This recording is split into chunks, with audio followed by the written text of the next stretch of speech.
ಚರ್ಚೆ ಮಾಡೋಣ. ನೀವೇನ್ ಅರ್ಥ ಆಗಿಲ್ಲ, ಕೂತ್ಕೊಳ್ಳಿ. ಇವತ್ತೇನಾರ ಕರ್ನಾಟಕ ನಿಮ್ಗೆ ಅರ್ಥ ಆಗಿಲ್ಲ.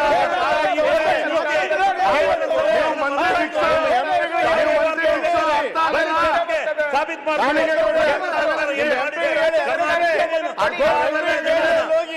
ಅಂಕಿಅಂಶ ನಿಮ್ಗೆ ಅರ್ಥ ಆಗಲ್ಲ. ಏನೇನ್ ಮಾಡಿದೆ ಕೇಂದ್ರ ಸರ್ಕಾರ ನಿಮ್ಗೆ ಅರ್ಥ ಆಗಲ್ಲ. ಈ ತರ ಮಂತ್ರಾಲೋಚನೆ ಮಾಡೋದಲ್ಲ ಕೇಂದ್ರ.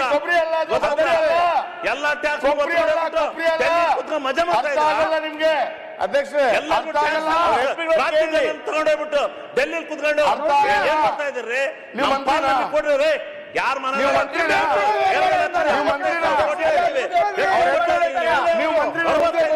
ಕೊಡ್ತಾ ಇದ್ರಿ? ಬಲ್ರಿ ಚರ್ಚ್ಗೆ ಎಲ್ಲ ಟ್ಯಾಕ್ಸ್ ಬನ್ನಿ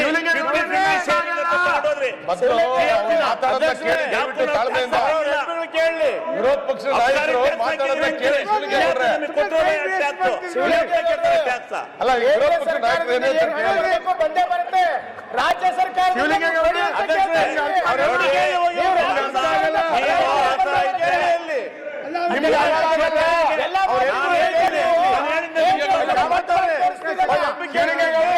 ನಿಮ್ಗೆ ಅರ್ಥ ಆಗಲ್ಲ.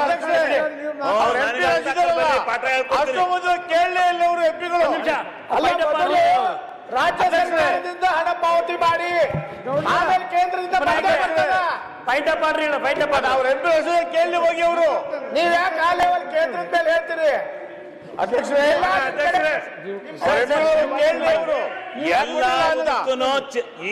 ಈ ರಾಜ್ಯಕ್ಕೆ ಅನ್ಯಾಯ ಆಗಿದ್ರೆ, ಜನಗಳಿಗೆ ಅನ್ಯಾಯ ಆಗಿದ್ರೆ ಕೇಂದ್ರ ಪುರಸ್ಕೃತ ಇಡೀ ಕರ್ನಾಟಕ ರಾಜ್ಯದ ಎಲ್ಲ ಯೋಜನೆ ನಿಮ್ಗೆ ಅರ್ಥ ಆಗಲ್ಲ. ಅದು ಬಿಡಿ. ಹೌಸಿಂಗ್ ಮಾಡಾಕಿದ್ರಿ. ಫಸಲ್ ಬಿಮಾ ಯೋಜನೆ ಅದು ರೈತರಿಗೆ ಪರಿಹಾರ, ಇನ್ಸೂರೆನ್ಸ್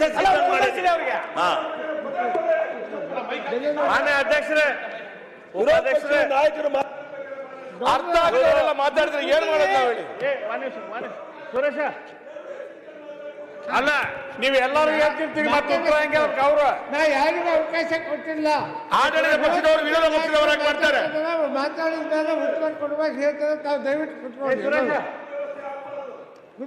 ಮಾನ್ಯ ಉಪಾಧ್ಯಕ್ಷರೇ, ನಮ್ಗೆ ನಮ್ಮೆಲ್ಲರ ಪರವಾಗಿ ನಿಮಗೊಂದು ವಿನಂತಿ. ಅವ್ರು ಮಾತಾಡಿ ಮಾತಾಡಿ ಅವರು ಒಂದ್ ನಿಮಿಷ ಕೇಳ್ರಿ. ಒಂದ ವಿನಂತಿ. ಎಲ್ಲಿ ತನಕ ಪ್ರಿಯಾಂಕಾ ಖರ್ಗೆ ಅವ್ರು ಕೌನ್ಸಿಲ್ದಾಗ ಇರ್ತಾರೆ ಸದನ್ ಶಾಂತಿ ಇರ್ತದೆ. ಅದಕ್ಕೆ ದಯಮಾಡಿ ಅವ್ರಿಗೆ ಕೌನ್ಸಿಲ್ ಇದು ಕೊಟ್ರೆ ಆಮೇಲೆ ಕೃಷ್ಣಾನು ಸುಮ್ಮಿರ್ತಾರೆ.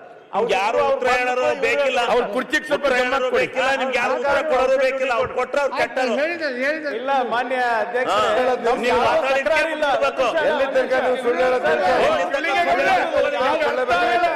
ನಾವು ವಿರೋಧ ಪಕ್ಷ ನಾಯಕರು ಮಾತಾಡೋದಕ್ಕೆ ಯಾವುದೇ ತಕರಾರಿಲ್ಲ.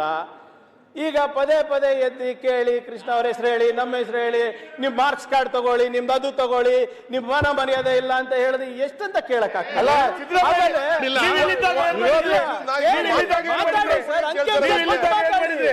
ಅಂಕಿಅಂಶ ಕಟ್ ಮಾತಾಡಿ. ಈಗ ನಾವು ಕೊಟ್ಟಿಲ್ಲ ಅಂಕಿಅಂಶ, ನಮ್ ರಿಪೋರ್ಟ್ ಕಾರ್ಡ್ ಆದ್ರೆ ಅದು ನಿಮ್ ರಿಪೋರ್ಟ್ ಕಾರ್ಡ್ ಆಗಿದೆ, ಒಪ್ಕೊಂಡು ಒಂದು ಡಿಬೇಟ್ ಮಾಡೋಣ, ತೊಂದರೆ ಇಲ್ಲ. ಆದ್ರೆ ನಮ್ಮಿಬ್ರಿಂದ ಇಷ್ಟು ಪ್ರಾಬ್ಲಮ್ ನಿಮ್ಗೆ? ಪ್ರಾಬ್ಲಮ್ ಯಾರು ಹೇಳಿದ್ರು? ಪ್ರಾಬ್ಲಮ್ ಯಾರು ಹೇಳ್ತಾ ಇಲ್ಲಪ್ಪ. ಇಡೀ ರಾಜ್ಯಕ್ಕೆ ಪ್ರಾಬ್ಲಮ್ ಆಗಿದೆ. ಇಬ್ಬರಿಗೆ ಬೇರೆ ಬೇರೆ ಕುಡ್ಸಿ ಅಂತ ಖರ್ಗೆ ಮಿನಿಸ್ಟರ್, ಇಡೀ ರಾಜ್ಯಕ್ಕೆ ಪ್ರಾಬ್ಲಮ್ ಆಗಿದೆ ಈಗ.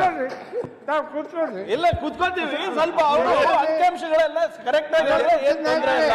ಅರ್ಧ ಸತ್ಯಗಳು ಹೇಳಿದ್ರೆ ಮಾಧ್ಯಮದವರು ಬ್ರೇಕಿಂಗ್ ನ್ಯೂಸ್ ಹಾಕ್ತಾರೆ. ಹೈಕಮಾಂಡ್ ರಾಜ್ಯಕ್ಕೆ ಪ್ರಾಬ್ಲಮ್ ಆಗಿದೆ. ನಾಳೆ ಎಡಿಟೋರಿಯಲ್ ಬರೀತಾರೆ. ಅಧ್ಯಕ್ಷರೇ,